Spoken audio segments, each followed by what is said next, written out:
I came home without warning after completing my final year as an educator. I thought I'd hold my son in my arms after months apart, watching him recover from what he'd described as just a little health scare. But instead, I found him dying alone in the intensive care unit. And my daughter-in-law, the woman I had trusted with our family, was partying on a yacht out at sea. When I called her, she answered coldly, "Yeah, I'm busy. Talk later." I said nothing, then pulled out my phone and froze all of their accounts. Just 1 hour later, my phone wouldn't stop vibrating with the frantic messages of someone who had ruthlessly left my son to die without peace. My name is Eleanor Davis. I'm 61 years old, a retired school principal who dedicated 40 years to nurturing young minds in the South Side of Chicago. I've guided countless children through their formative years, witnessed the evolution of education through 4 decades, and weathered more classroom crises than I care to count. But never in my life did I imagine the most painful lesson would come after retirement in what should have been my season of peace. The plane from Washington, D.C. landed in San Diego just as dawn broke over the Pacific. The first sunbeam slipped through my window and caught the gold pocket watch my late husband James had given me 30 years ago. The inscription inside read, "For hearts that always find their way home." For 40 years, I lived by that sentiment, creating a sanctuary for children who needed guidance. I just forgot how far my own home had drifted from me. My son Marcus had insisted I attend the National Educator Legacy Award ceremony in D.C. "Mom," he'd said during our last phone call 2 weeks prior, "you've spent your whole life honoring others. Let them honor you for once." His voice had sounded tired then, but he assured me it was just work stress and a lingering cold. As the plane descended, I scrolled through photos of Marcus on my phone. My only child, now 35, with his father's kind eyes and my stubborn chin. In each photo through the years, the same gentle smile. The last image was from his wedding 5 years ago, Andrea radiant beside him in ivory lace, promising to cherish him forever. I tucked the phone away as the wheels touched down. My chest swelled with anticipation. After years of parent-teacher conferences, late-night lesson planning, and postponed family gatherings, I was finally coming home for good. No more, "Sorry, Marcus can't make it this weekend." No more, "I'll visit next month when the semester ends." Time to be the mother I'd always wanted to be. The phone buzzed in my purse. Unknown number. I almost ignored it, but something made me answer. "Mrs. Davis." A formal male voice. "This is San Diego Memorial Hospital. We've been trying to reach you regarding Marcus Davis." The world tilted sideways. I gripped the armrest as passengers around me gathered their belongings, oblivious to how my universe had just fractured. "What's happened to my son?" My voice sounded foreign to my own ears. "I can't discuss details over the phone, but if you could come to the hospital as soon as possible. He's been asking for you." I barely remember collecting my luggage or hailing a taxi. The driver, a kindly older man with salt and pepper hair, kept glancing at me in the rearview mirror. "First time in San Diego?" he asked, attempting conversation. I shook my head, staring at the familiar coastline blurring past the window. "My son lives here. I bought him a house in Torrey Pines when he first married." I still remember that day. Marcus had hugged me and said, "I don't need anything else, Mom. I just want you to be proud." I laughed and told him he'd made me proud long ago. I didn't know that sentence would haunt me for the rest of my life. Instead of directing the driver to the hospital, I asked to be taken to Marcus's home first. Something inside me needed to understand what was happening before I faced whatever waited at the hospital. The cab pulled up to 1823 Ocean View Drive. I retrieved my suitcase, and stood before the Spanish-style bungalow with its terracotta roof and white stucco walls. The garden I'd helped plant was overgrown now, roses climbing wild over the fence. The blue front door Marcus had painted himself looked faded in the morning light. Everything felt wrong. No lights, no movement, no sign of life. I rang the bell. Silence answered. I called out, "Marcus, Andrea, it's Mom. I'm home." Only the distant crash of waves replied. I tried the door. Locked. Walking around to the back patio, I peered through the kitchen window. The house was dark. Wooden chairs were scattered as if hastily abandoned. Cups and plates formed a chaotic still life on the counter. The mailbox overflowed with unopened envelopes and flyers, suggesting weeks of neglect. A cold draft brushed the back of my neck and made me shiver.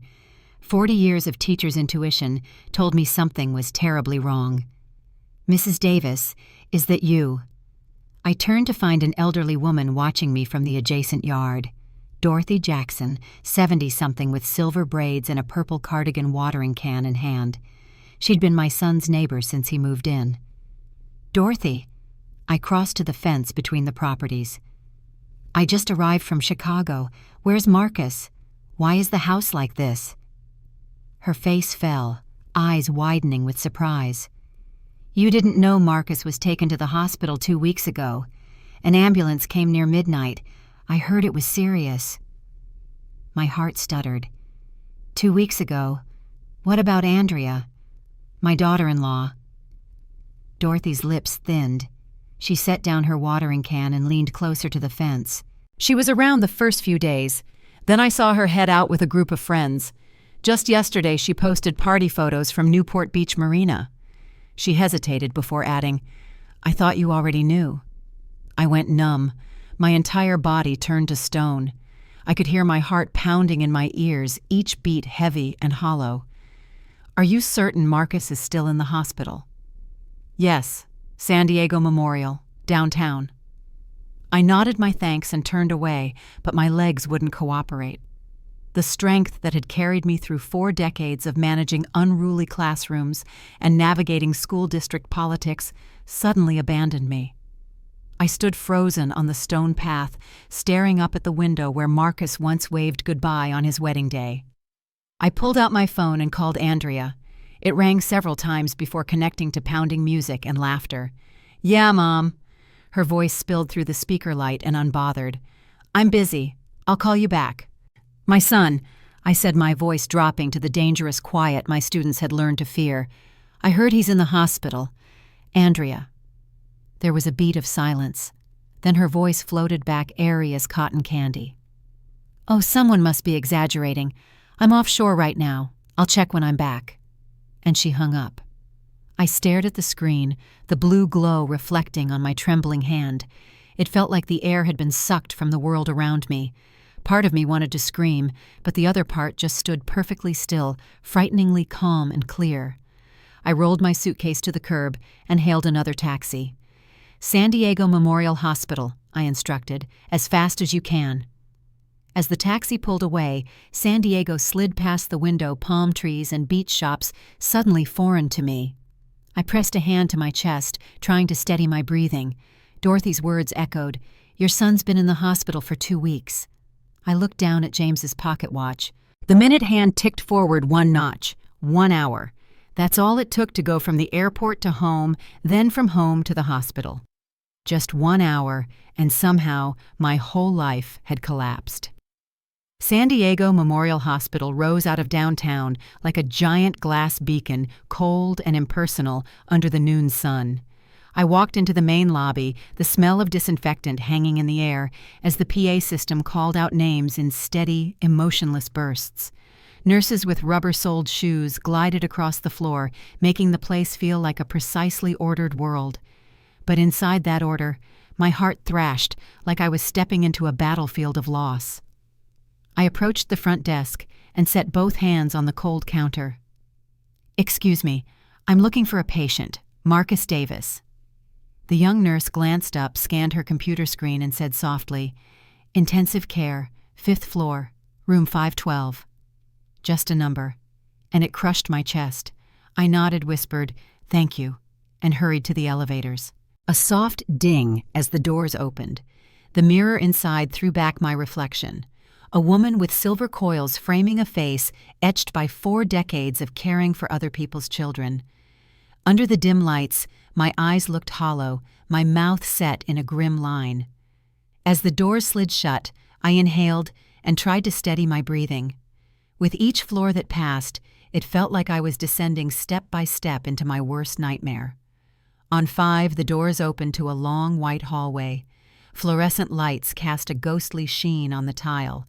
The steady beep of monitors created a somber rhythm, each tone a knife's edge against my nerves.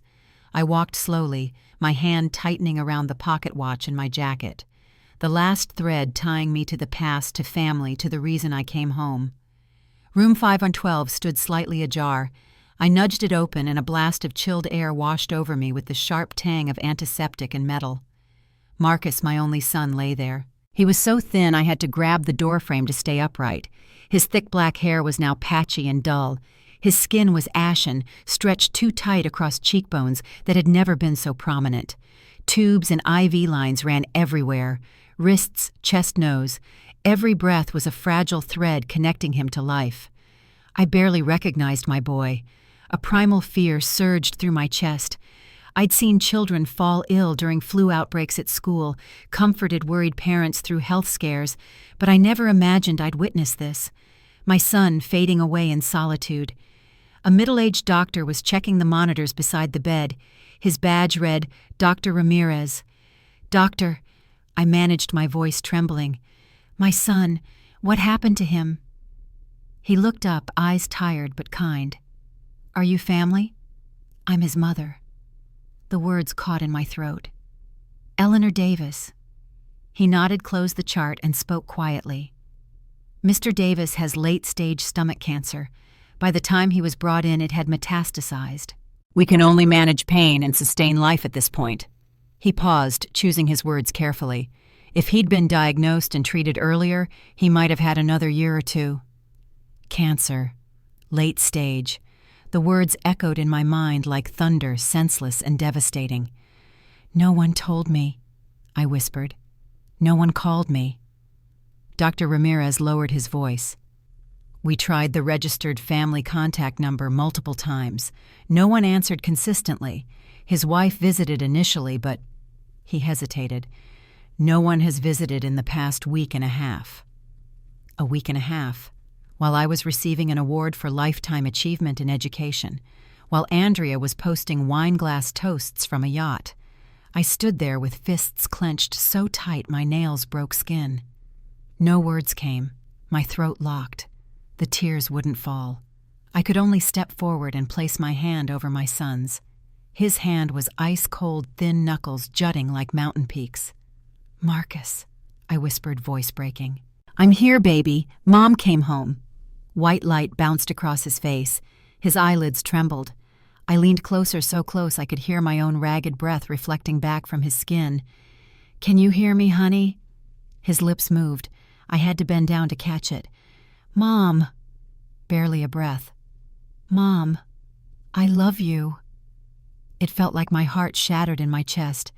I wanted to say I love you too, but my throat seized. I only gripped his hand harder, trying to pour my warmth into him.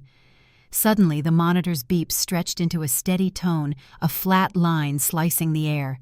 The room went dead silent. "No, no, no, Marcus! Baby!" I cried, nearly collapsing over him. "Doctor!" Dr. Ramirez slammed the code button. 2 nurses rushed in with a crash cart. They pulled me back. "Please step outside, ma'am." I shook my head, shouting, "No, I won't leave my son." But they pushed me out, and the door thudded shut, leaving me alone in the freezing hallway. Through the small window, I watched them work. Compressions medications calling his name. It all blurred, waterlogged by tears. 5 minutes, 10 minutes. Finally, Dr. Ramirez stepped out. He peeled off his gloves, face heavy with the weight of what he had to say. "We did everything we could, Mrs. Davis. I'm so sorry." I went completely still. No scream, no collapse, just a terrible vacancy spreading from my heart to the tips of my fingers. I turned toward room 512, the place where my son had just left this world. When the nurse pulled the white sheet over his face, I walked back in. The room was so quiet, I could hear my own heartbeat. I sat beside the bed, lifted the sheet, and smoothed what little hair he had left. He looked peaceful, too peaceful, but I knew that final pain hadn't been gentle. I held his wrist the same place I held when I taught him to ride a bike in the South Side Park, the same place I grabbed to pull him back when he ran too close to Lake Michigan's edge. Now it was cold and still. "You're gone, Marcus," I murmured, voice trembling. "I'm sorry." I wasn't there when you needed me most." A faint draft from the vent stirred the curtain. The cold white light felt like it was shining straight through my soul. I drew a deep breath, tears dropping onto his hand, then lifted my head. I'd learned in 4 decades of education that a teacher doesn't break down when students need guidance. And now I wasn't allowed to fall apart because my final lesson was to uncover the truth about my son's death. I pulled my phone from my jacket and wiped my cheeks with the back of my hand. The screen lit up, reflecting a face I hardly recognized, swollen with grief. Yet the look had changed. No more despair, only cold resolve. I opened my banking app. The words "Joint Account Marcus and Andrea Davis" appeared. I stared for a few seconds, then tapped "Freeze Account." A prompt popped up. "Are you sure?" I pressed "Yes." The screen flashed. "All linked accounts have been frozen." I closed the phone, my hand trembling slightly, but for the first time in hours, I felt myself breathing. Not because I was relieved, but because I had begun to fight. Outside, the sun was sinking behind the hospital, washing the glass with orange light. A nurse passed and gave me a small nod, but I didn't answer. I just stood there looking at the white sheet covering the bed where my son once laughed, once lived, and now only silence remained. I laid my hand on the sheet and whispered, "Rest now, baby. I'll take care of everything." Then I turned away and walked out of the intensive care unit, each step heavier with pain. But inside me, a fire had been lit. This time, I wouldn't fight for a classroom of children. I would fight for justice for my only child. I don't remember how long I stood outside the recovery room after the nurse pulled the white sheet over my son's face.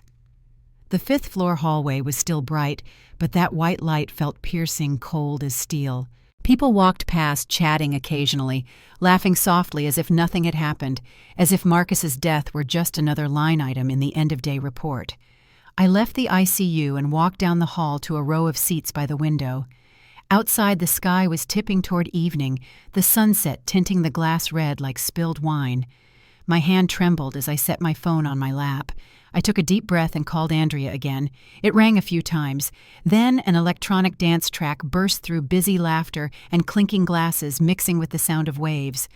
On the other end, Andrea's voice came through light and flat. "Yes, Mom. What's going on?" I swallowed. My voice emerged hoarse but steady. "Marcus is gone." Silence for a few seconds. I could hear ocean wind people cheering, and then she spoke again, calm to a frightening degree. "Yeah, I'm busy. Talk later." A dry click. The call ended. I sat perfectly still. The hallway noise faded. The world around me stopped in a silence so deep it felt otherworldly. Only my heartbeat remained pounding sharp with pain. I stared at the phone screen. The words, "Call ended," lit up, then went dark. I didn't cry. I couldn't. A mother had just lost her child and still had to hear her daughter-in-law dismiss that death like an inconvenient sales call. I leaned my head against the wall, letting the cold tile sink into my skin. Images crossed over each other in my mind. Marcus as a little boy, laughing while I taught him fractions at our kitchen table. Marcus at 15 hugging me tight when I was appointed principal. Marcus on his wedding day looking at Andrea with complete trust. Now those memories felt like film being burned, only ash remaining. I stood up, straightened my jacket. Air from the vent lifted the hem like a reminder that I still had work to do. On the 1st floor, I found the administrative office. A young staffer met me with tired eyes and asked, "How can I help you, ma'am?" "I'm here to collect the personal belongings of patient Marcus Davis." He nodded, stepped away for a few minutes, then returned with a clear plastic bag. "These are the patient's belongings. We've inventoried them. Wallet, watch, phone IDs." I took the bag with both hands, afraid I might drop it. Through the cloudy plastic, I saw a worn brown leather wallet, the gift I gave Marcus when he turned 18, a silver wristwatch with a scratched crystal. I remembered it was a modest piece he bought after his first teaching job. And the phone with the cracked corner, the one he'd used to send me the last photo of him and Andrea, smiling in front of their new house. I gripped the bag until my fingers went white. Each item was a silent witness to the weeks he'd been abandoned and to Andrea's brutal indifference. "We also have his medical file if you'd like to take it," the the staffer offered. I nodded. A few minutes later, he brought me a thick stack of papers in a hard folder. All treatment information, test results, admission dates. Please sign here. I signed. The pen shook in my hand. When he left, I sat on a plastic chair by the door and opened the file. The first page read, Patient Marcus Davis. Diagnosis, stomach cancer stage 4. Admission date, April 6th. Emergency contact, Andrea Davis, spouse. I stopped at the last line. Visitor record, nearly empty. 2 weeks. 2 full weeks with almost no one by my son's side. No one holding his hand. No voice saying, stay strong. I'd sent Andrea money regularly, believing she was caring for him. But now it was brutally clear. That money never bought even a minute of genuine love. I stood, took the bag and the file, and walked outside. The afternoon sun hit hard enough that I had to squint. People streamed past the hospital entrance, busy living, laughing, kissing each other goodbye, while I stood there with a plastic bag holding all that remained of my child. A sea breeze carried salt and gasoline. I lifted my head to the sky, feeling a thin fog drift over my eyes. Marcus was gone, but I knew my fight had just begun. I sat on a bench by the entrance and opened the bag. I laid each item across my lap. The leather wallet. There was a small dried blood stain at the corner. I opened it and found a few neatly folded bills, a bank card, and a small photo. Me and Marcus in front of our old house in Chicago, both smiling bright. The photo was worn, the corners curled, but Marcus's eyes were still shining, as innocent as ever. I brushed a finger over his face and whispered, "Rest easy, baby. I won't let it end like this." I slipped the photo into my pocket, then picked up Marcus's phone. The screen was cracked, but it lit when I pressed the power button. The passcode was his birthday, the same code he'd used since his first phone. The screen opened on the first try. The recent calls were all to hospitals, clinics, and insurance companies. Not a single call from Andrea in the past week. I opened his text messages and found what I was looking for. Your payment of $5,800 has been received. Newport Yacht Club Marina. I read it slowly, each word heating the rage inside me. One question burned while my son was hospitalized, slowly dying alone. What exactly was she spending his money on? I continued scrolling. More charges. A designer boutique on Rodeo Drive, a 5-star hotel in La Jolla, spa treatments, first-class flights to Miami. I closed the phone and put it away. When I looked up, the sunset was almost gone. Palm shadows stretched across the concrete, pulling in the evening chill. I held James's pocket watch and felt the steady tick, the rhythm of time and unfinished business. A nurse walked by and asked quietly, "Do you need anything else, Mrs. Davis?" I gave a weak smile. "No, thank you. I just need a moment to say goodbye." She nodded and moved on. I stood and slowly made my way to the hospital gate. With each step, my heels echoed on the cold concrete like a slow drum for a funeral march. I stopped at the sign that read, San Diego Memorial Medical Center. Yellow light washed over the metal letters so they glowed in the dusk. I spoke softly, almost like a vow. "Son, I promise she won't touch another dime." I turned and walked away. My shadow stretched long across the ground, fading into the last strips of sunlight. In my hand, the plastic bag rustled a sound heavier than any burden I'd carried in 40 years of education. This time, I wasn't carrying lesson plans or student evaluations, only pain and the resolve of a mother who had been betrayed. Night fell. San Diego's sky hazed with a thin mist, streetlights laying gold down the quiet road. I went back to Marcus's house, the place that was supposed to be his home. 4 decades in education taught me to face anything. Angry parents, budget cuts, troubled students. But tonight, all I felt was cold emptiness. The old key in my pocket felt like lead. When it slid into the lock, the dry click broke the stale air heavy with dust and abandoned dreams. One deep breath wasn't enough to push back the smell of neglect. The room was black. Porch light leaked through the window and drew long gray streaks across the floor. I flipped the switch. A weak yellow bulb flickered and came on, revealing a scene that squeezed my heart. A lipstick-stained wine glass on the table, a moldy pizza box left to rot, a perfume bottle rolling under the sofa. Dust so thick on the floor my footprints were clearly visible where I stepped. There was no sign of illness, no care, no nights spent sitting up for someone you love. Only the leftover trash of parties and guilty silence. On the table buried under fashion magazines and loose papers, a stack of documents caught my attention. Heavy stock stained with dried wine, printed with numbers that chilled me. The first bill was from Marina Bay Charter Service. 3-day yacht rental, $58,000. Next page, Cartier Beverly Hills diamond necklace, $92,500. After that, Hotel La Valencia Presidential Suite, $29,000 per night. Every page carried the same line, paid by Marcus Davis. The numbers lined up neat and cold like a verdict. I paused at the payment dates. My heart dropped. All of them matched the time Marcus was in the ICU, fighting for his last breaths. My eyes burned, but I wouldn't let myself cry. Feelings were useless now. I quietly pulled out my phone and photographed each bill, each number. The screen's light washed over my shaking hands and threw my aging face back in the window, a mother turning pain into evidence. At the end of the stack, a thin envelope was partially folded. Inside was a bank payment confirmation with Andrea's digital signature.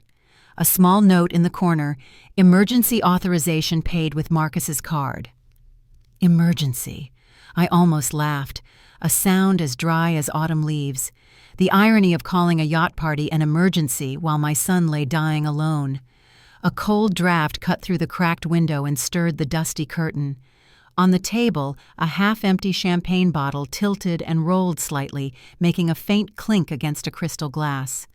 I looked around. Everything bore Andrea's mark. Heels tossed on the floor, a lipstick tube under the chair, a silk scarf thrown over the armrest. Everything suggested a woman living in luxury. But in this house, there was no trace of Marcus's warmth. By the bookshelf, a brown leather journal lay open. I recognized the handwriting instantly. My son's. The first page was neat and methodical. February, Andrea said she needed $30,000 for medical consultations. March, $50,000 for hospital deposits. Insurance denied. April, $40,000 for household expenses while I'm sick.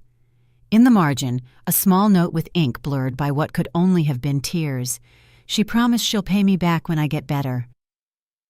The date was 3 days before he was admitted.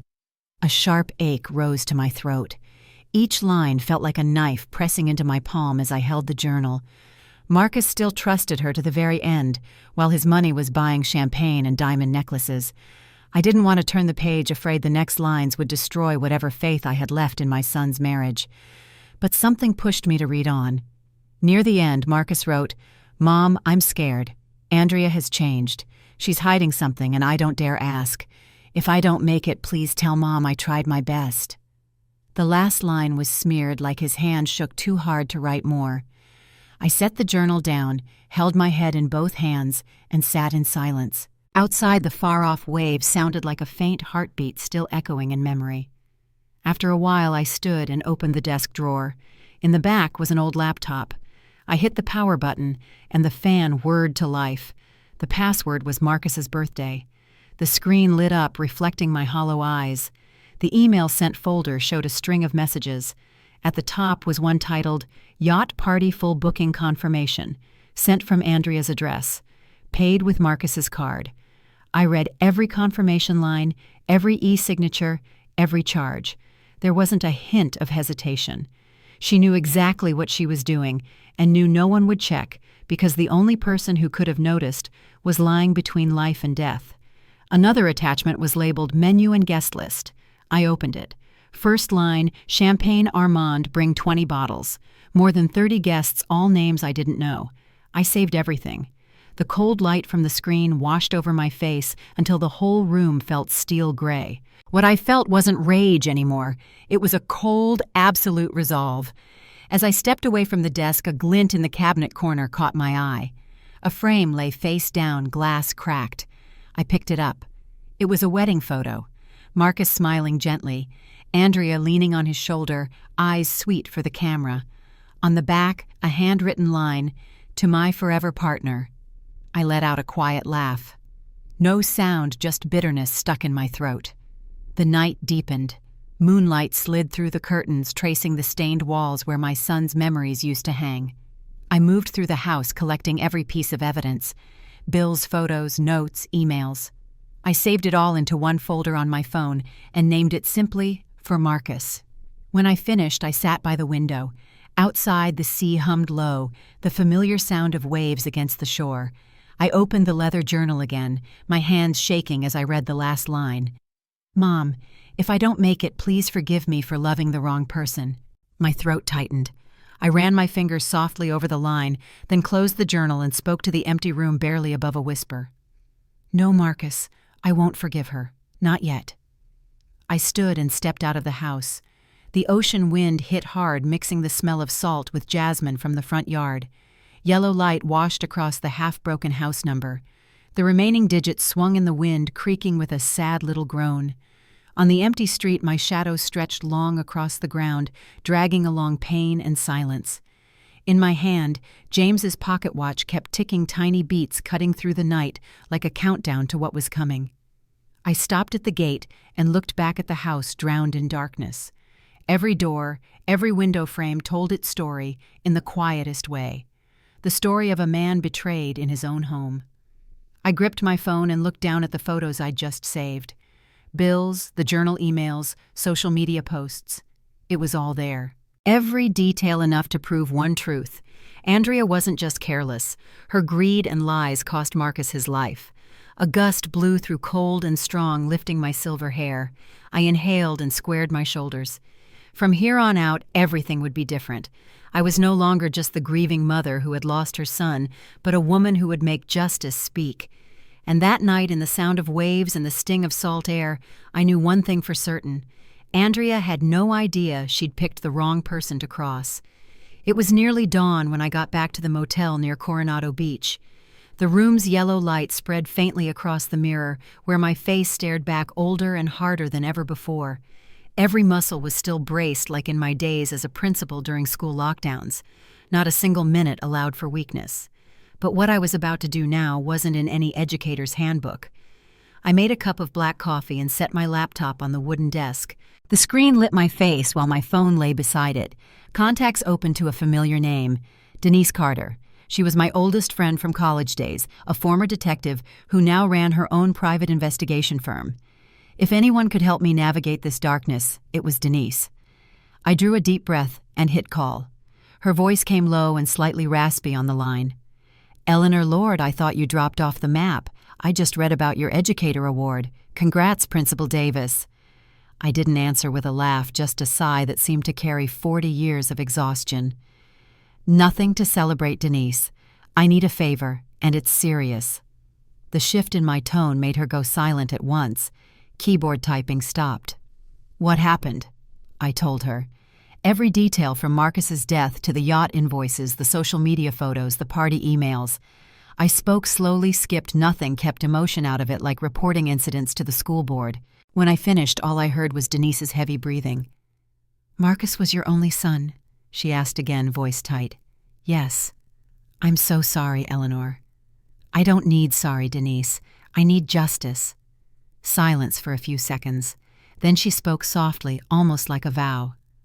"Okay, tell me what you need me to do." I opened my bag, took out the file I'd compiled, and sent every image and document through an encrypted email. The subject line was simple: for Marcus. "Can you verify the financial trail?" I asked. "I need to know exactly where his money went and when." "Yes, I have contacts at several banks. Give me 24 hours. And Eleanor." "Yes. You're going to need legal help. This isn't just about missing money. This is about abandonment that may have contributed to premature death." I exhaled and kept my voice steady. "Do you know anyone?" "Terrence Wilson. He specializes in elder abuse and financial exploitation cases. He's tough, relentless, and he doesn't back down from complex cases." I checked my husband's pocket watch. The second hand crept. Each tick felt like a tight heartbeat in the silence. Outside the window, the ocean wind was strong, the curtain lifted, and the hot coffee on the table trembled. "Send me his contact information," I said. About 20 minutes later, my phone buzzed. An encrypted message popped up. "Meeting set with Wilson. Tomorrow, 10 a.m., his office downtown. I'll meet you there. Pulling financial records now. Stay strong, sister. That was it. No sirens, no gunfire, no smoke. But I knew a war had just begun. Right after the phone buzzed again. Andrea's number. I stared at the glowing screen in the dark, my finger steady. I hadn't planned to answer, but the ringing kept on and on. The fifth round I tapped accept. Her voice cut in sharp as metal. "Are you insane? What have you done?" I said nothing. "You had no right. That account is mine. I'll sue you." Still silent. Her pitch rose, starting to shake. "Are you hearing me? I need that money. It's an emergency." I let her talk, listening only to her frantic breathing. Then suddenly her tone softened, velvety and coaxing. "I'm sorry I panicked. I need money for hospital bills. Can we talk about this? Please, hospital bills." I almost laughed. "You should ask your husband about hospital bills." What? What are you saying?" "Your husband doesn't need hospital bills anymore, Andrea. He's gone. And don't ever call me again." I hung up and let the long, empty tone stretch through the room. The coffee had gone cold. The bitterness in the air matched the taste of my anger. Sometimes justice doesn't come from a courtroom. It starts the moment you dare to speak the truth someone else keeps running from. That night, I chose to act like I taught my students to be in crisis. Don't cry, don't wait, just move. I went back to Marcus's house with a lock change kit. Front door, back door windows. I swapped every lock, each turn of the screwdriver ringing firm, like my heartbeat coming back online. On the door, I placed a seal. "Property under legal investigation. Do not enter." Neighbors glanced over, surprised, but no one asked. When I finished, I brought Marcus's bag inside and set it on the table. His silver watch sat under the light, the crystal flashing like a thin blade. I opened my laptop, hooked up a drive, and started backing up everything from his computer. Emails, notes, bank transactions, photos. Each file stored and encrypted the way I'd taught my faculty to protect student records. Keys clacked steadily, never stopping.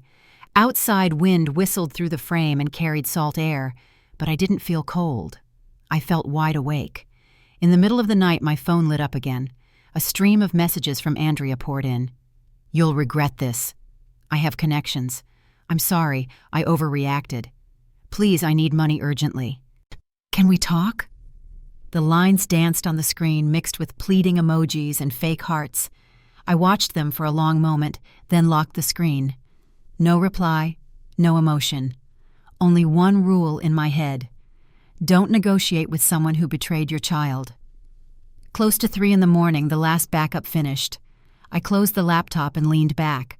On the table, papers, bank cards, and Marcus's leather journal lay side by side like soldiers in formation. Outside, the ocean started to kick up. I could hear water hitting the rocks like the nights I'd stay late at school during storms, watching over children whose parents couldn't pick them up on time. Just me in the darkness keeping them safe. But this time, I couldn't keep my own son safe. And that knowledge burned inside me like acid. I poured more coffee and looked out the window, now glowing with first light. Thin rays slipped through the haze and fell across the line I'd written in my notebook. Day 1 without Marcus. Day 1 of fighting back. On the table, James's pocket watch ticked evenly. I flipped it open and read the engraving. "For hearts that always find their way home." For the first time, I understood it completely, because this time I wasn't coming home to rest. I came home to fight not with a teacher's ruler, but with the truth. I stood shut the laptop and looked around the quiet room. On the door, the legal seal caught the morning light like a warning. I inhaled and felt my blood heat up again, each beat strong, decisive. A new war had begun, and I knew there are battles a mother wins with mind and will, no shouting needed. On the first day of the preliminary hearing, San Diego lay under a gray rain. The sky was heavy droplets clinging to the car windows like a thick veil. I sat in the passenger seat of Denise's black sedan, hands clasped on my knees, eyes fixed on the county courthouse, a white building with wide steps, and the American flag snapping in the damp wind. Terrence Wilson met us at the gate. He wore a charcoal suit, his salt and pepper hair cropped close, eyes sharp behind rimless glasses. "Mrs. Davis," he said, shaking my hand firmly. "Denise briefed me. We've got a strong initial case for financial exploitation." "I want everything frozen," I said. "Everything she touched, everything she took." He nodded, opened his case, and checked the file one last time. "Today is just a preliminary hearing to maintain the freeze on the accounts. The judge will determine if there's enough evidence to proceed with a full investigation." I squeezed his arm lightly. "I don't need a win today. I need the truth to be heard." He gave me a look that said more than any comfort could. Inside the courtroom, air was thick.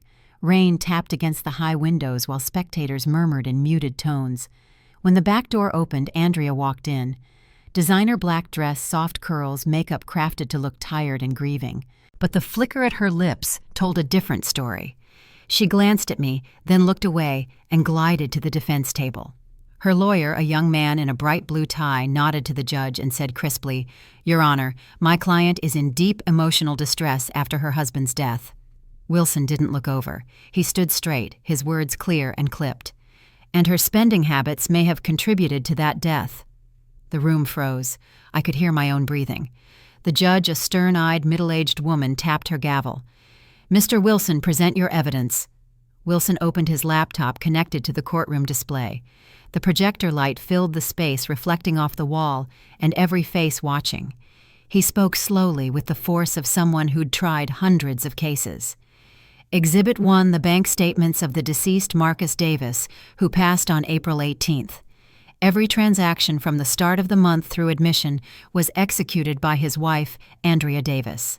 Total spending over 3 weeks is nearly $450,000, including yacht rentals, jewelry, and luxury hotels." Andrea smirked softly and leaned toward her lawyer as if this were all a misunderstanding. Wilson went on. "Exhibit 2, public social media posts and photos by the defendant during the same period. Please look on the screen." Andrea appeared, red wine in hand, sunlight on tanned skin, beaming among friends. The caption beneath read, "Freedom feels good." Wilson said, "Taken on April 10th, the day Marcus Davis was admitted in critical condition." A murmur rippled through the courtroom. The judge's eyes cut to Andrea, cold and assessing. She dropped her gaze, lips trembling, still trying to look composed. Wilson clicked to the next slide. The statement from Dr. Ramirez. He read evenly. "Patient Marcus Davis admitted with terminal gastric cancer. No family consistently present at bedside. If diagnosed and treated earlier, prognosis could have been at least 12 additional months of life." The room fell silent. Only the rain kept ticking against the windows. Wilson turned to the judge, voice low. "Your Honor, we are not asking for sympathy. We ask one simple question. While her husband lay dying, why was the defendant partying on a yacht with his money?" The judge tapped the gavel lightly. "Mrs. Davis, would you like to make a statement?" I stood. My hands were steady. My voice was low but clear. "I don't want revenge. I don't want payback. I want to know, does anyone deserve to die alone like that? A man who trusted, who loved, who gave his life to someone, only to leave this world without a hand to hold while his wife raised a glass at sea." No one spoke. Wilson gave me a slight nod, a quiet steadiness. Andrea's lawyer jumped up, straightening his tie, words rushing out as if silence itself would sink them. "Your Honor, this is emotional speculation. The account funds were marital property. The defendant had full rights to use them. Mr. Davis's death is tragic, but his illness was incurable. My client was simply trying to go on living. That is not a crime." The gavel cracked once more. "Order! Call Dr. Ramirez." The rear door opened. Dr. Ramirez walked in wearing a white coat, face solemn. He stood at the witness stand, took the oath, then looked straight ahead. Mr. Marcus Davis arrived in the ER with severe blood loss and profound weakness. By then, the cancer had spread to his liver and lymph nodes. If treated earlier, he could have lived at least 1 more year. I should add that when asked about family, he said, "My wife is busy." The courtroom went dead quiet. Each word dropped like metal on stone. My chest tightened, but I stayed upright and stared at Andrea. She wouldn't meet my eyes, hands gripping each other until her knuckles went white. Wilson stepped forward. "Doctor." Ramirez, during the patient's stay, did anyone visit him consistently? No one was there regularly. Mrs. Davis came 3 times in the first week, then no one for 10 days until Mrs. Eleanor Davis arrived. Thank you. He turned to the judge with a slight bow. That concludes our initial presentation. We request a temporary order to freeze all disputed assets to prevent transfer or concealment. The other side reacted forcefully. The young lawyer sprang up, voice sharp. Objection. There is no proof my client intends to avoid financial responsibility. Wilson lifted an eyebrow. If burning through nearly $500,000 while her husband is dying isn't avoidance, then what is? A small gasp rolled from the gallery. The judge struck the gavel harder. Order in the court. Then she looked directly at Andrea. Mrs. Davis, do you wish to respond to these allegations? Andrea swallowed, trying to hold it together, but her voice shook, edged with what sounded like genuine distress. I loved my husband. I couldn't stand seeing him in pain. I needed a little time to escape it. I did nothing wrong. It was our money, and I wanted to keep living. The judge's face didn't change. She looked back over the file, then tapped the gavel. After reviewing the materials, testimony, and exhibits, the court issues the following temporary order. All assets of Andrea Davis are frozen pending further investigation. Estate and account control is granted to Mrs. Eleanor Davis pending further hearings. The gavel struck 3 clean times, ending the session.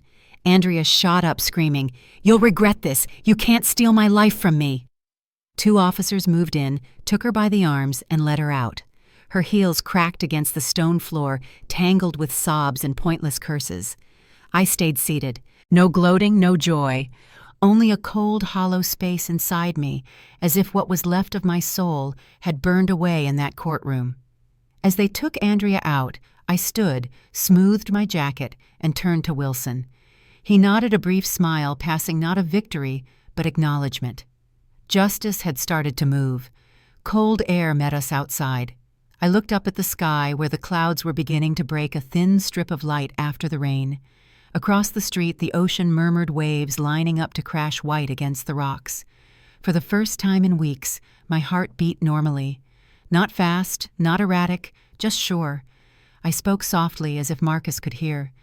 See, son, justice took its first step, and I'm still here to carry the rest for you. My anger wasn't blazing anymore. It had cooled into something more dangerous. Justice doesn't need flames to burn. It only needs someone steady enough to keep the flame from going out. 2 days after the hearing, I returned to San Diego Memorial Hospital. Not to mourn this time, but to collect the rest of Marcus's medical records. Dr. Ramirez had mentioned during his testimony that the hospital had more detailed logs of visitors and care instructions that weren't in the initial file. The hospital corridors felt different now. Still sterile, still impersonal, but no longer terrifying. Now they were just another battlefield I needed to navigate. As I walked past the pediatric wing on the 3rd floor, a sound caught my attention. A child crying, not the typical fussy cry of discomfort, but the deep, lonely sob of someone who feels utterly abandoned. I paused, my hand still holding the folder of Marcus's records. 40 years as an educator had attuned my ears to the sound of a child in genuine distress. The door was partially open, room 314. I peered inside and saw a small figure curled up on the hospital bed. A little girl, maybe 7 or 8 years old, with dark skin and a headscarf covering what appeared to be hair loss. She was alone, clutching a tattered stuffed rabbit's shoulders, shaking with each sob. Without thinking, I knocked gently on the doorframe. The crying stopped abruptly. 2 large brown eyes turned toward me, wary and defensive. "Are you lost?" the girl asked, her voice surprising me with its directness. I shook my head. "No, sweetheart. I heard you crying. Are you okay?" She wiped her eyes with the back of her hand. "I'm fine. The nurse said she'd be right back, but that was a long time ago." I glanced at the chart at the foot of her bed. Olivia Johnson, age 8. Diagnosis, acute lymphoblastic leukemia. My heart clenched. My daughter Jessie had died from the same disease 30 years ago. She was only 6. "Would you like some company while you wait?" I asked. The girl. Olivia studied me carefully before nodding. I set my folder down and took the chair beside her bed. "I'm Eleanor," I said. "I'm Olivia. Are you somebody's grandma?" I smiled slightly. "No, I was a school principal." Her eyes widened. "For real? Did you get to send bad kids to detention?" "Sometimes, but mostly I tried to help them be better." Olivia nodded seriously. "That's good. My teacher says everyone deserves a chance to be better." Just then, a nurse hurried in looking flustered. "I'm so sorry, Olivia. We had an emergency down the hall." She noticed me and frowned slightly. "Are you family?" Before I could answer, Olivia spoke up. "She's keeping me company. She used to be a principal." The nurse relaxed. "Thank you for sitting with her. We're short-staffed today." I nodded and stood to leave, but Olivia caught my hand. "Will you come back sometime? Nobody visits me except doctors and nurses." The question sliced through me. I saw Marcus again in my mind, my son on that hospital bed alone with no one there. "Where are your parents, Olivia?" I asked softly. The nurse answered for her. "Olivia is in the foster system. Her parents died in a house fire last year. Her foster family—" She hesitated, glancing at the child. "They find it difficult to manage her medical needs. They rarely visit." I sat down again, took the small hand in mine. "Yes, Olivia, I'll come back to visit you." Her smile was like sunshine breaking through storm clouds. As I left the pediatric wing, I found myself stopping at the nurse's station. "Excuse me, could I speak to someone about Olivia Johnson's case?" An older nurse with kind eyes looked up. "Are you family?" "No, but I'd like to help her. I lost my daughter to the same disease years ago." Her expression softened. "That's very kind. Let me call social services. They can tell you what's allowed." 20 minutes later, I was sitting with Maria Santos, the hospital social worker. She explained Olivia's situation in more detail. Her foster family took her in before the diagnosis. When she got sick, they became overwhelmed. They still have legal custody, but they've essentially abandoned her care to the state. "Can I visit her regularly? Read to her? Bring her things?" Maria nodded. "Yes, that would be allowed and welcome. Olivia has had very few consistent visitors." I thought about Marcus's journal entry. My son had written about feeling abandoned in his final days. No child or adult should ever feel that way. "I'd like to set up a schedule to visit her 3 times a week," I said. As I walked back to my car phone in hand, scheduling my first official visit with Olivia, I noticed a familiar figure rushing toward the hospital entrance. Andrea looking disheveled, her designer clothes replaced by simple jeans and a sweater. I stopped cold. She hadn't seen me yet. I stepped behind a pillar and watched as she approached the information desk, speaking urgently to the receptionist. My curiosity got the better of me. I moved closer, staying just within earshot. "I need Marcus Davis's medical records," she was saying. "I'm his wife." The receptionist typed something into her computer. "I'm sorry, Mrs. Davis, but there's a legal hold on those records. You'll need to contact the hospital attorney." Andrea's voice rose. "This is ridiculous. He was my husband." "I understand, but there's nothing I can do. The records have been restricted by court order." Andrea slammed her hand on the counter. "I need those records to prove I was taking care of him. I need to show I visited him." The receptionist remained calm. "I'm sorry, but I cannot help you with that." Andrea turned away frustrated, and that's when she saw me. Her eyes widened, then narrowed. She marched toward me, color rising in her cheeks. "You," she hissed, "you're destroying my life." I stood my ground, keeping my voice low and even. "No, Andrea, you did that yourself. You have no idea what it was like," she said, her voice breaking, "watching him get sicker every day. Do you know what that does to a person?" "Yes," I said simply. "I do. I watched my daughter die of cancer 30 years ago. I sat with her every single day until the end." That stopped her short. She hadn't expected that response. "Marcus was scared," I continued. "He needed someone to hold his hand, not someone partying on a yacht with his money." Andrea's face contorted. For a moment I thought I saw genuine pain there. "You think you're so perfect," she whispered. "The devoted mother. But where were you all those years when Marcus needed you off shaping other people's children, while your own son wondered why his mother always put her career first? The words hit like a physical blow. I stumbled back, slightly unprepared for the attack. That's what he told me? Andrea continued, seeing she'd found a vulnerable spot. How many birthdays did you miss? How many school events you abandoned him first? At least I gave him 5 good years before things got hard. I felt something crack inside me. A doubt I'd always carried now exposed and raw. Had I failed Marcus as a mother? Was my dedication to my career really abandonment in disguise? You don't get to judge me, I said, my voice shaking slightly. You don't know what sacrifices I made to give him a better life. And you don't get to judge me, she fired back. You weren't there. You didn't see how hard it was, how he changed, how he pushed me away as he got sicker. We stood there in the hospital lobby, 2 women connected by love for the same man, now locked in battle over his memory. The difference, I finally said, is that I would have been there if I'd known he was dying. You knew, and you chose champagne and diamonds instead. Andrea's eyes filled with tears, real ones this time, not the performative grief she'd displayed in court. I was scared, she whispered. My first husband. He got sick too. Cancer. He became so angry, so bitter. He would hit me, blame me for not making him better. When Marcus got sick, I saw the same darkness starting. I couldn't do it again. I just couldn't. I hadn't expected this. The revelation stunned me into silence. Was she telling the truth, or spinning another tale to gain sympathy? Before I could respond, Andrea wiped her eyes. It doesn't matter now. You've won. You've taken everything.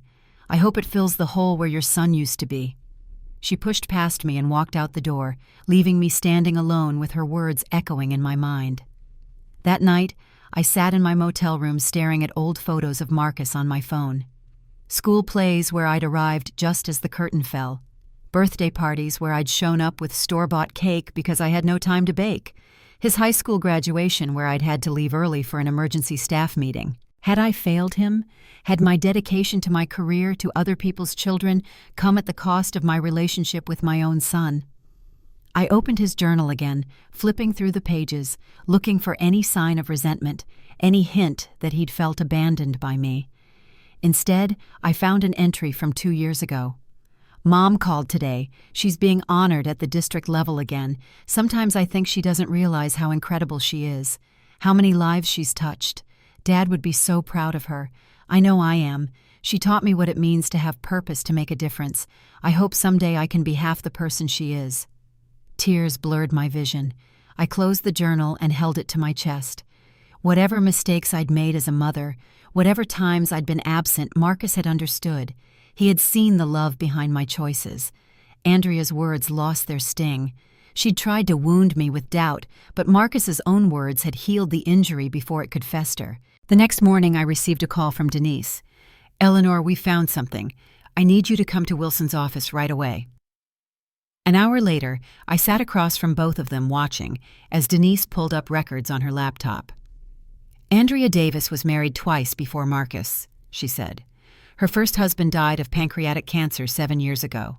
Her second husband died in a car accident 5 years ago, just 3 months before she met Marcus. Wilson leaned forward. Both men had substantial life insurance policies. Both named Andrea as sole beneficiary. Are you suggesting she had something to do with their deaths? I asked, the implication almost too terrible to consider. Denise shook her head. No, not directly. But there's a pattern. She marries men with money and somehow they end up dead, leaving her financially secure. Until Marcus, Wilson added. His life insurance policy had lapsed 2 months before his hospitalization. He either forgot to pay it or couldn't afford it anymore. So when she realized there would be no insurance payout, I began. She started spending his money as fast as possible, Denise finished, liquidating assets, maxing out credit cards, emptying accounts. Wilson pulled out a document. We've also found evidence she was in contact with a real estate agent about listing the house even while Marcus was still alive. I felt sick. Can we prove any of this in court? We can certainly present it, Wilson said, but her lawyer will argue it's circumstantial. We need something more concrete to show willful neglect that contributed to his death. Just then, my phone buzzed. A text message from an unknown number. "I have information about Andrea Davis and your son. Meet me at Sunset Cliffs Park at 2 p.m. if you want to know the truth." I showed the message to Denise and Wilson. "It could be a trap," Denise warned. "Andrea trying to get you alone." "Or it could be someone who knows something," Wilson countered. "Either way, you shouldn't go alone." "I'll go with you," Denise said. "I'll stay back, but I'll be watching." As we left Wilson's office, I felt a strange mix of hope and dread. Whatever awaited me at Sunset Cliffs could change everything for better or worse. But I was ready. For Marcus, for justice, and maybe even for the truth about the woman who had stolen his last days. Sunset Cliffs Park stretched along the San Diego coastline like an ancient guardian watching over the Pacific. The afternoon sun painted the water in rippling gold, a beauty that felt out of place given the storm raging inside me. I arrived 15 minutes early, parking my rental car in the nearly empty lot. Denise had insisted on coming with me, but agreed to keep her distance. I could see her black sedan parked at the far end of the lot, her silhouette barely visible behind tinted windows. The mysterious message weighed heavily in my mind. Who would have information about Andrea and Marcus? And why meet here in this public yet secluded spot? I found a bench overlooking the ocean and sat down, keeping my purse close, Marcus's journal tucked inside it. The waves crashed against the cliffs below nature's steady heartbeat. At exactly 2 o'clock, I heard footsteps approaching from behind. I turned to see a woman in her 30s with auburn hair pulled back in a severe ponytail. She wore scrubs under a light jacket, her hospital ID badge partially visible. "Mrs. Davis," she asked, her voice soft but tense. I nodded. "And you are—" "Melissa Brennan. I was one of Marcus's nurses at Memorial." She glanced around nervously before sitting beside me, maintaining careful distance. "I wasn't scheduled to testify at the hearing. My supervisor said the hospital had enough representation with Dr. Ramirez." "But you have something to say," I prompted gently, using the same voice I'd used with frightened students in my office. She nodded, staring out at the ocean. "Your son was in my care for 3 weeks. During that time, I kept detailed notes on his condition and all visitors. It's standard procedure for terminal patients." She reached into her bag and pulled out a thin notebook. "This is my personal record. It's not official hospital documentation, but I keep it for all my patients. I note everything the digital charts don't capture." I took the notebook with trembling hands, opening to where a bookmark indicated Marcus's section. Page after page of handwritten observations, times, dates, and notes. April 6th. Patient admitted. Wife present, but left after 30 minutes. Said she needed to take care of things at home. April 7th. Wife visited, stayed 15 minutes. Appeared uncomfortable. Left when patient began vomiting. April 8th. No visitors. April 9. Wife called. Asked about medication schedule. Said she was planning ahead. April 10th. No visitors. Patient asked if anyone had called. Said his wife was probably busy with work. The entries continued documenting Andrea's increasingly sparse appearances until they stopped altogether on April 12th, 6 days before Marcus died. But what caught my eye was an entry from April 11th. Patient disclosed wife has been acting strange since diagnosis. Found her transferring money from their joint accounts. When confronted, she said it was for medical expenses, but refused to show receipts. Patient expressed concern she might be preparing to leave. Asked me not to document this in official record, as he still hopes they can work things out. I looked up at Melissa, my throat tight. "Why are you showing me this now?" She bit her lip. I should have reported my concerns to hospital administration, but Marcus begged me not to interfere. He still loved her. She shook her head. "Then I saw the news about your court case. I realized I had information that might help you understand what really happened. I thank you," I said, my voice barely audible over the waves. This matters." Melissa hesitated, then added, "There's something else. On April 15th, Andrea came to the hospital, but she didn't visit Marcus.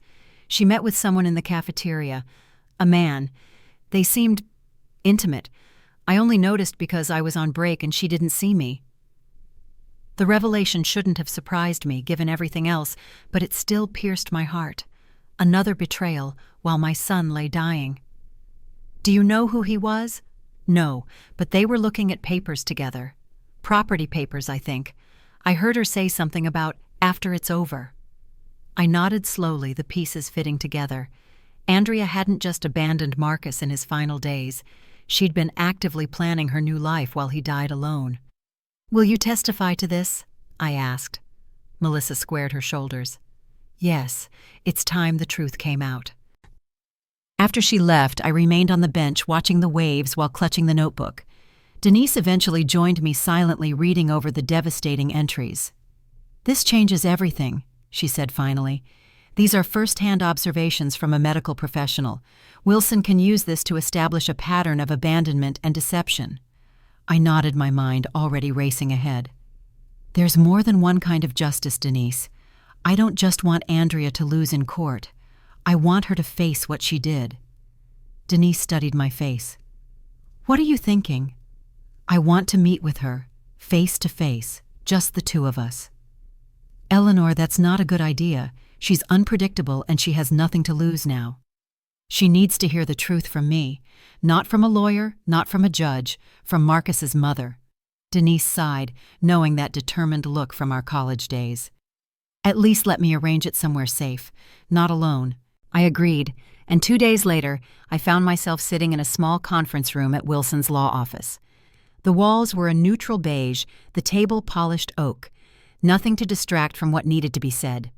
The door opened, and Andrea walked in, followed by her lawyer. She looked thinner than at the hearing, her designer clothes replaced by a simple blouse and slacks.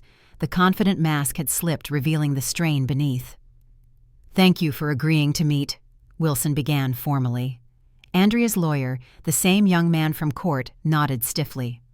My client has agreed to this meeting in good faith, hoping to reach an amicable resolution. Wilson turned to me.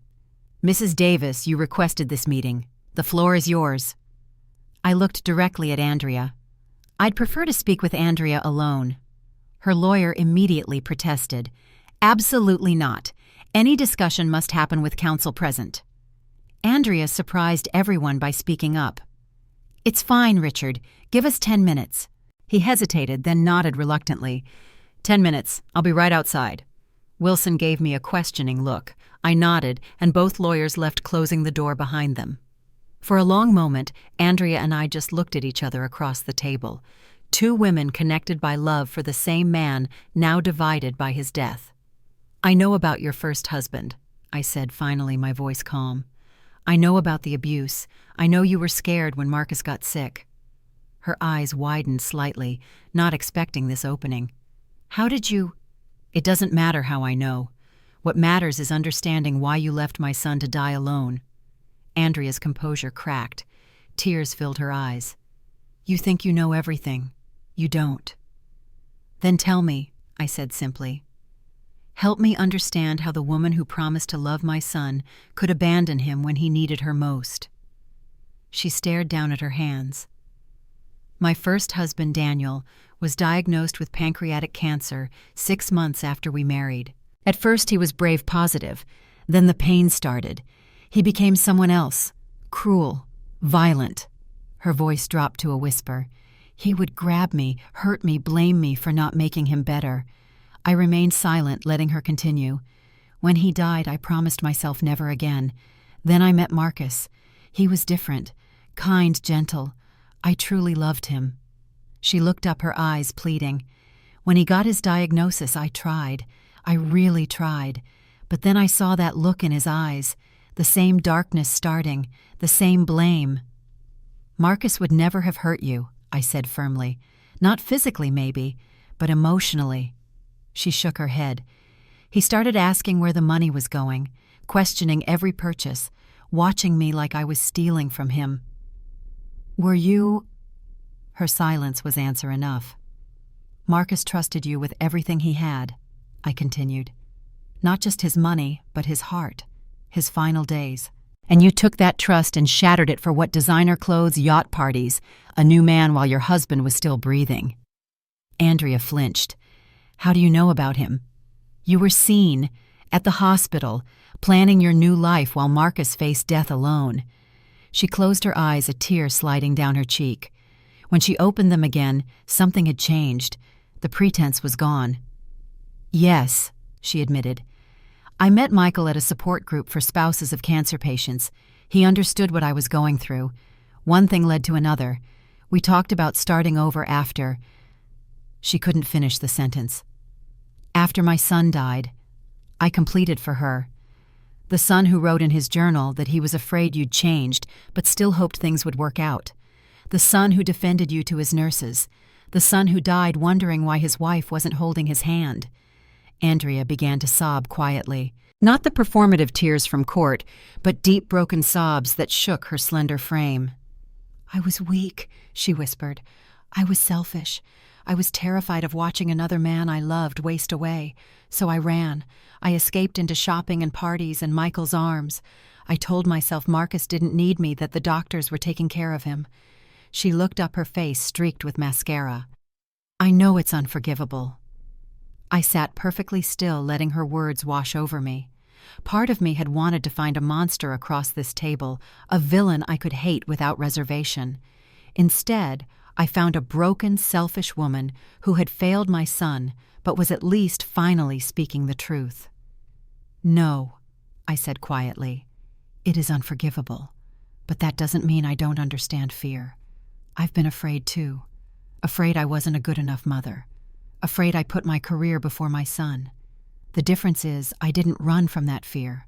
I ran toward Marcus as soon as I knew he needed me. That's what love does. Love. It runs toward pain, not away from it." Andrea wiped her eyes. "What happens now?"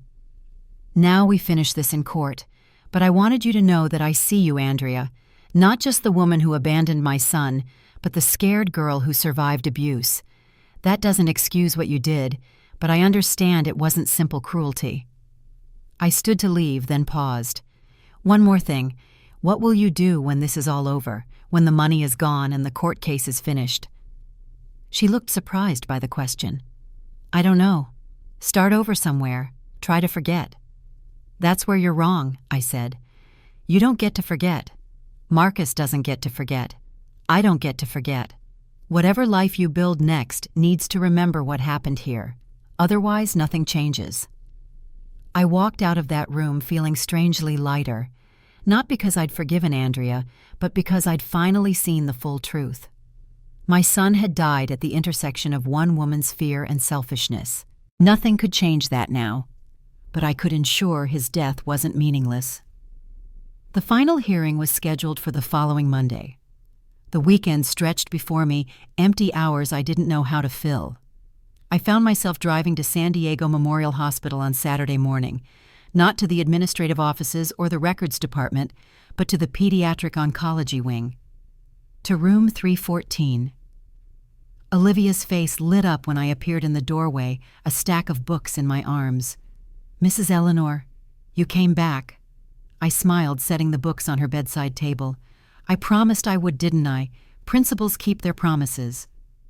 For the next 2 hours, I read to her from Charlotte's Web, watching her eyes widen at Charlotte's cleverness and Wilbur's loyalty.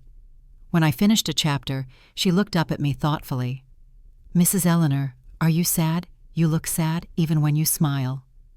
Children had always seen through me. Even as principal, I could never hide my true feelings from my students. "Yes, Olivia, I am sad. My son died recently." Her small face grew solemn. "My mom and dad died too, in a fire." She reached out and patted my hand with surprising gentleness. "It hurts really bad at first. Then it hurts different, but still a lot." "That's exactly right," I said, amazed at her wisdom. "How did you get so smart?" She shrugged. "Cancer makes you think about stuff. Nurse Melissa says I'm an old soul." "Nurse Melissa?" I asked, surprised at the connection. "She's my favorite. She sits with me sometimes when I'm scared at night. She says nobody should be alone when they're scared." I felt a rush of gratitude toward the nurse who had helped both Olivia and Marcus find moments of comfort. "Olivia," I asked carefully, "do you get many visitors besides the nurses?" She shook her head. "My foster parents came once.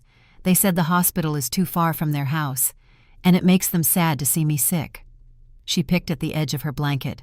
"I think they're afraid I'm going to die." "And how do you feel about that?" She considered the question seriously.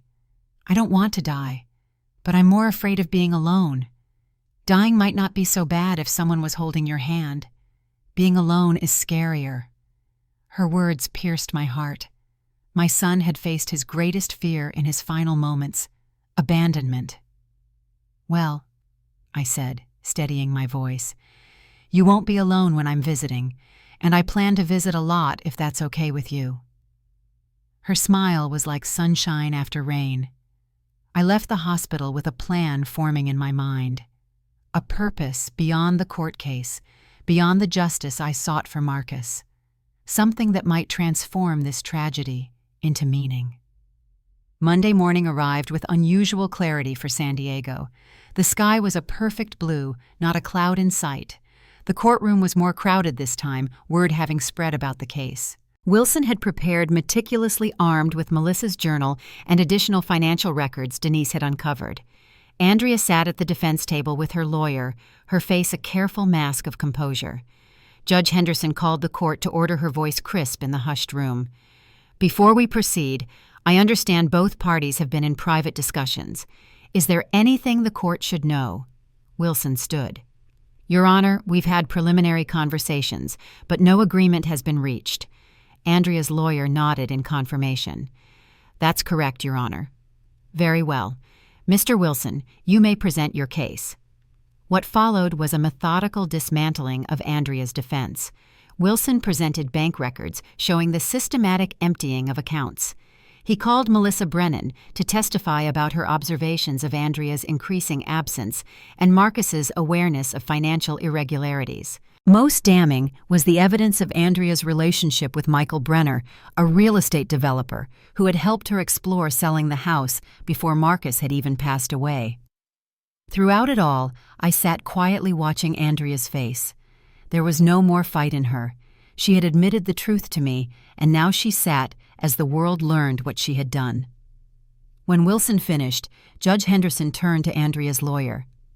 "Counselor, your response?" He stood straightening his tie nervously. "Your Honor, my client acknowledges that errors in judgment were made during an extremely difficult emotional period. Mrs. Davis was struggling with past trauma triggered by her husband's illness. While this doesn't excuse her actions, it provides context for behavior that may otherwise seem callous." Judge Henderson's expression remained neutral. "Does your client wish to make a statement?" Andrea rose slowly. Gone was the polished socialite from the preliminary hearing. In her place stood a woman who appeared to have aged years in weeks. "Yes, Your Honor." Her voice was steady despite the tremor in her hands. "I won't stand here and make excuses. What Eleanor Davis said is true. I abandoned Marcus when he needed me most. I spent his money on frivolous things while he suffered alone. I betrayed his trust in the worst possible way." A murmur ran through the courtroom. Even her lawyer looked surprised. "I was selfish and afraid. I ran from his pain instead of sharing it. Nothing can undo what I did. Nothing can bring Marcus back." She turned slightly toward me. "I can't ask for forgiveness. I don't deserve it. All I can say is that I'll live with this guilt for the rest of my life." Judge Henderson studied her for a long moment. "Thank you for your honesty, Mrs. Davis. Mrs. Eleanor Davis, would you like to make a statement?" I stood feeling the weight of all eyes in the courtroom. "Your Honor, when I first learned what happened to my son, I wanted justice. I wanted punishment. I wanted Andrea to feel the pain Marcus felt dying alone while she enjoyed the fruits of his labor." I paused, gathering my thoughts. But standing here today, I realize that justice isn't always about punishment. Sometimes it's about truth. Sometimes it's about making meaning from tragedy. I looked at Andrea directly. "I will never forgive what happened to my son, but I choose not to let hatred consume what's left of my life." I turned back to the judge. "I ask the court to return control of Marcus's estate to me, not for my benefit, but to establish the Marcus Davis Foundation for patients facing cancer alone, so that no one else has to die the way my son did without a hand to hold." Judge Henderson nodded thoughtfully. "A commendable purpose, Mrs. Davis. She turned to Andrea. "And what do you propose should happen with the assets you controlled?" Andrea looked up, a flicker of something almost like hope crossing her face. I would like to contribute whatever I can to the foundation, not to clear my conscience, but because it's what Marcus would have wanted." The judge considered all that had been presented, then delivered her ruling. The court ordered all assets returned to the estate, with 70% designated for the Marcus Davis Foundation and 30% remaining with Andrea contingent on her providing 1,000 hours of community service at cancer treatment facilities. As the gavel fell finalizing the decision, I felt no triumph, no vindication, only a quiet certainty that Marcus would approve of this resolution. Outside the courthouse, reporters gathered hungry for comments. I declined to speak, letting Wilson handle the press. As I walked toward my car, a voice called my name. Andrea stood a few feet away, uncertainty written across her face. "Eleanor, thank you for not taking everything." "I didn't do it for you," I said simply. "I know." She hesitated. "What will you do now?" "Start the foundation. Visit a little girl named Olivia who's fighting cancer alone. Find purpose again." She nodded. "I meant what I said about helping, not just the community service hours. If you ever need anything." I studied her face, searching for manipulation and finding only genuine remorse. "Start by helping yourself, Andrea.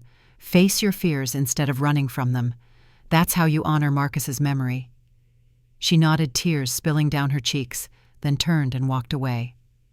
1 month later, I stood in the freshly painted living room of Marcus's house. Gone were the wine stains and discarded luxury items. In their place, warm colors and comfortable furniture.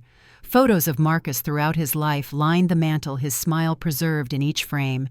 The doorbell rang. Maria Santos from Hospital Social Services stood on the porch with Olivia beside her, a small suitcase in her hand. "Are you ready?" Maria asked both to me and to Olivia. The little girl nodded, her eyes wide as she took in the house. "This is where I'm going to stay. For as long as you want," I said, kneeling to her level. "This is your home now, Olivia, for weekend visits at first, then hopefully, if the fostering process goes well, permanently." She studied my face with that old soul wisdom. "Because you're alone, and I'm alone." "Yes," I admitted, "but also because I think we could be good for each other. I have a lot of love left to give, and you deserve to receive it." She nodded seriously, then surprised me by throwing her thin arms around my neck. "I think your son would be happy about this." "I think so too," I whispered, holding her carefully, mindful of the IV port still in her chest. We spent that afternoon arranging her things in what had been Marcus's room. I'd painted it sky blue, her favorite color, with stars on the ceiling that glowed in the dark. "So I never have to be afraid of the dark," she explained as she helped place star stickers and constellations she'd memorized from a library book. That evening we sat on the back patio watching the sunset over the Pacific. Olivia's head rested against my shoulder, her body tired from the excitement of the day. "Mrs. Eleanor." "Yes, sweetie." "Can I call you Grandma? Not now, but maybe someday?" My heart swelled. "I would be honored whenever you're ready." She smiled, satisfied, and turned her attention back to the horizon, where gold and purple painted the sky. 2 days later, I received an unexpected email from Melissa Brennan. The Marcus Davis Foundation had received its first substantial donation from an anonymous source. The amount exactly matched the 30% of assets Andrea had been allowed to keep. The foundation grew quickly over the following months. We established a volunteer program pairing cancer patients with companions who would sit with them, read to them, hold their hands during treatments. No one would face cancer alone if we could help it. Olivia's treatments continued grueling, but increasingly promising. Her doctors spoke cautiously of remission of a future beyond hospital walls. I attended every appointment, held her hand during every procedure, and read to her every night. 6 months after the court case, I stood at the front of a small gathering at San Diego Memorial Hospital. The newly established Marcus Davis Companion Wing was being dedicated a space where family members could stay close to their loved ones during extended treatments.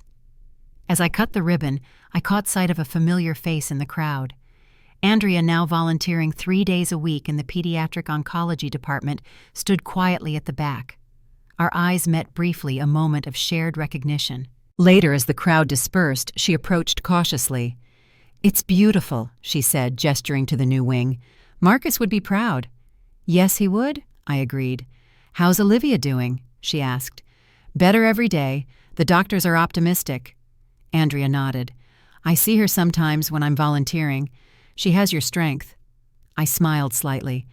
"She has her own strength. I'm just privileged to witness it." We stood in awkward silence for a moment. "I never thanked you," Andrea said finally. "For what?" "For showing me a way to live with what I did. For giving me a chance to try to be better." She hesitated. "I know we'll never be friends. I know what I did is unforgivable. But working here helping people face what I ran from, it's the only thing that makes sense now." I studied her face. The remorse seemed genuine, the growth real. "We all have our own paths to redemption, Andrea. I'm glad you found yours." And that night, as I tucked Olivia into bed, she asked me to tell her a story about Marcus. It had become our nightly ritual, my way of keeping him alive in our new family. "Tell me about when he was my age," she requested, snuggling under her star-covered blanket. "When Marcus was 8, I began, he found an injured bird in our backyard. The poor thing had a broken wing.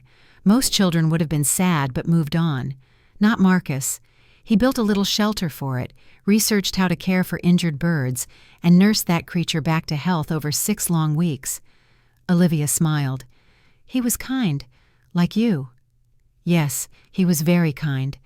When the day came to release the bird, I thought he'd be sad. Instead, he said something I've never forgotten. He said, 'Mom, loving something means wanting it to be free and happy, even if that's not with you.'" Olivia considered this. "Is that why you're helping me get better so I can be free and happy?" "Exactly," I whispered, smoothing her growing hair. "That's what love does." After she fell asleep, I sat on the back patio, James's pocket watch in my hand. The inscription caught the moonlight. "For hearts that always find their way home." I finally understood what those words truly meant. Home wasn't a place. It wasn't even a person. Home was purpose. Home was love that remained even after loss. Home was creating meaning from pain. In the distance, the Pacific stretched endlessly, waves rhythmically meeting the shore, like life itself, always continuing no matter how much loss lies behind. I opened my hand and looked at the small wooden charm Olivia had made for me in art therapy. "Best Grandma," painted in wobbly letters. Beside it lay the watch, these two objects bridging my past and future. Marcus was gone, but his legacy lived on in the foundation, bearing his name in the lives it touched, in the little girl sleeping under star stickers in his childhood room, and in me, his mother, who had found a way to transform grief into purpose. Tomorrow would bring more challenges: Olivia's treatment, foundation work, the continuing journey of building a new life from the ashes of tragedy.